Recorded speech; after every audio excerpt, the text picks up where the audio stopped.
안녕하세요. 한류 외신과 해외 반응을 소개하는 한류클라스TV입니다.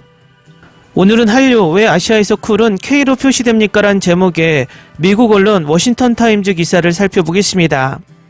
미국의 워싱턴 타임즈가 오전에 K푸드에 대한 기사를 쓰더니 오후에는 한류에 대한 분석 기사를 내고 있습니다. 이 매체에서 갑자기 한국 콘텐츠에 대한 관심이 증폭되는 것 같습니다. 어쨌든 기사가 상당히 객관적이고 합리적으로 쓰인 것 같아서 바로 소개합니다. 2019년 기생충은 외국어 영화 최초로 오스카 최우수 작품상을 수상했습니다. 2020년 방탄소년단은 음원 차트를 석권하며 비틀즈에 비유됐습니다. 그리고 1년 후 세계 문화를 뒤흔든 TV 시리즈 오징어 게임은 넷플릭스에서 가장 많이 본 프로그램이 되었습니다. 이 세 신드롬은 모두 대한민국에서 왔으며 한국은 하드파워와 소프트파워 모두에서 제로 투 히어로 급증에 대한 글로벌 벤치마크를 만들었습니다. 한국전쟁 이전에는 한국과 한국의 문화적 산물이 국제사회에 거의 알려지지 않았습니다. 그 황폐해진 나라는 1950년대에는 전쟁 후유증으로, 1960년대와 1970년대에는 자랑스럽지 못한 독재 정권의 요새로, 1980년대와 1990년대에는 격렬한 정치적 시위의 핫스팟으로 여겨졌습니다. 그러나 밀레니얼 한국은 대문자 K로 상징되며 쿨의 대명사가 되었습니다.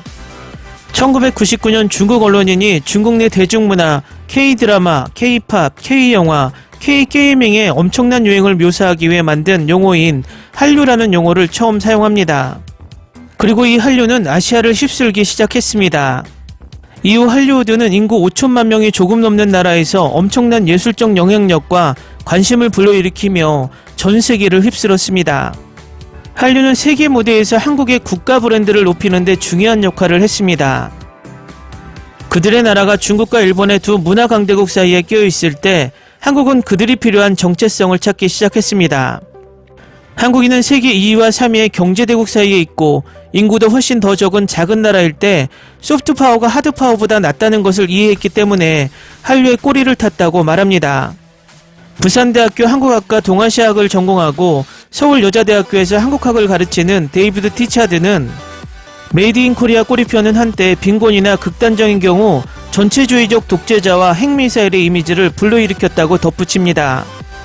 문화 콘텐츠로 사람들의 마음을 사로잡으면서도 자신의 민족적 정체성을 쌓아가며 대북투쟁의 정당성을 확보하고 있다고 말합니다. 한류는 국가 경제에도 좋은 영향을 미쳤습니다. 한국국제교류재단에 따르면 한류는 1990년대 후반 시작된 이래 약 1000억 달러의 수익을 창출했습니다라고 말합니다. 한국을 찾는 외국인 관광객 수가 2001년 470만 명에서 2019년 1720만 명으로 증가하는 등 관광에 긍정적인 영향을 미쳤습니다. 일부 해외 전문가들은 한류를 한국의 산업과 기술도약과 마찬가지로 뛰어난 정책 결정으로 평가하지만 사실 진짜 요인은 복잡한 스펙트럼을 가지고 있으며 여러 곳에서 성공 요인이 있습니다. 1987년 민주화의 물결은 검열을 해제하고 한국인들이 해외여행과 유학의 자유를 얻었고 그곳에서 그들은 영화학교에 등록하고 MTV에 몰두했습니다. 한국 정부는 할리우드의 주라기 공원 프랜차이즈의 성공을 보고 창조 산업을 추진하기 시작했습니다. 1997년에서 1998년 아시아 금융위기는 훨씬 더 큰 자극제가 되었고 기존의 기업들은 엔터테인먼트 사업에서 밀려나고 새로운 인재들이 공백을 채울 수 있게 되었습니다. 위기 후에는 동남아시아 전역에서 케이블 TV가 온라인에 등장하면서 한국 드라마 제작자들은 일본 경쟁자들을 압도할 기회를 보았습니다. 엄청난 노력의 결과도 있었습니다. 한국의 연예기획사는 노래, 춤, 연기, 모델, 홍보 등 엄격한 교차훈련 요법을 통해 유망한 스타를 배출합니다. 어학 공부도 포함되었습니다. 국내 시장의 규모가 작다는 점을 감안하여 한국의 문화 콘텐츠는 의식적으로 중국, 일본 및 동남아시아 관객을 겨냥했습니다. 한편 브로드밴드에 막대한 투자를 했습니다. 빠르게 디지털화되는 한국인들은 인터넷을 수용하여 전세계 영화와 음악을 지배했던 구식 마케팅과 배포 메커니즘을 뒤집었습니다. 그 결과 무한한 창의성, 세밀한 관리, 신기술 숙달과 국제적 영향에 대한 개방성의 본산지가 탄생했습니다. 1990년대 후반부터 K-팝과 K-드라마는 매력적인 비주얼 스타로 채워져 아시아, 라틴 아메리카 및 중동 전역의 팬층을 확보하기 시작했습니다. 공적 자금이 일부 도움이 되었지만 분석가들은 한류도의 성공이 하향식이 아니라 상향식이었다고 말합니다. 정부는 K-팝이 이미 국제적으로 진출하기 전까지는 K-팝 지원에 관여하지 않았습니다라고 말합니다. 인지풀이 확장됨에 따라 한국 콘텐츠는 더욱 정교해졌습니다. 서양 관객들은 폭력적인 스릴러 올드보이, 싸이의 중독성 있는 랩 강남스타일과 같은 초조하고 거친 K-팝과 K-영화에 눈과 귀를 기울였습니다. 기생충, 오징어 게임, 방탄소년단이 런던, 뉴욕, 파리를 강타하는 것은 시간 문제였습니다.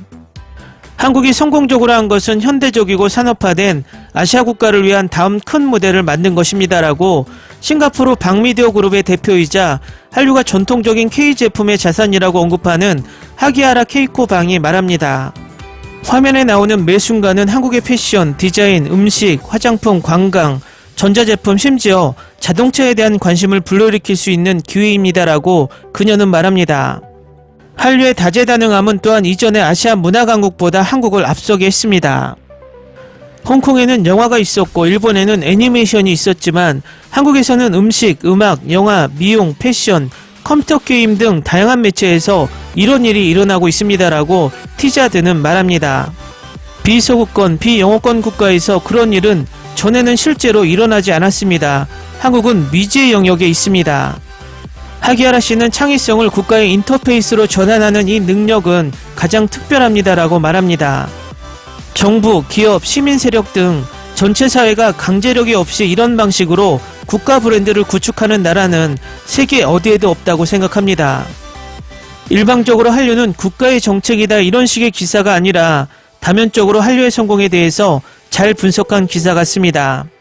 이 기사에서 마지막 부분에 강제력 없이 국가 브랜드를 구축한 유일한 나라라는 문구가 너무나 와 닿습니다. 한국인 만큼 자국의 문화가 해외에서 어떤 인기를 얻고 있는지 관심을 가지고 있는 나라는 없을 것입니다. 새로운 K-드라마가 등장하면 정말 엄청난 악플이 쏟아집니다. 그 이유는 더 잘 만들어야 세계에서 인정받을 수 있다는 관념에 사로잡혀서 더 그렇습니다.